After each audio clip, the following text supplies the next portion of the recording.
হইল আকরামরে ঘায়েল করতে হইলে ওর শরীর থেকে রাজনীতির সাইনবোর্ডটা খুলে নিতে হবে, তাহলে ওই শালা শক্তির দিক থেকে অর্ধেক হয়ে যাবে।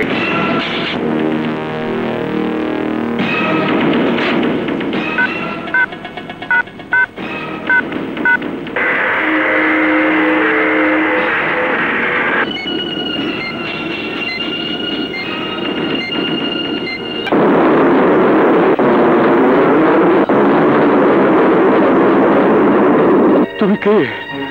সাক্ষাৎ মৃত্যুর হাত থেকে আমাকে বাঁচালে। স্যার আমি বিপ্লব।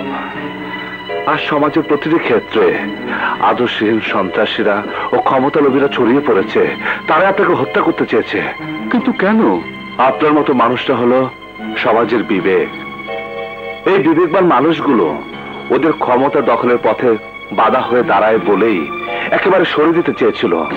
ওরা তারা বিপ্লব, ওরা আপনার দলের মধ্যেই লুকিয়ে আছে।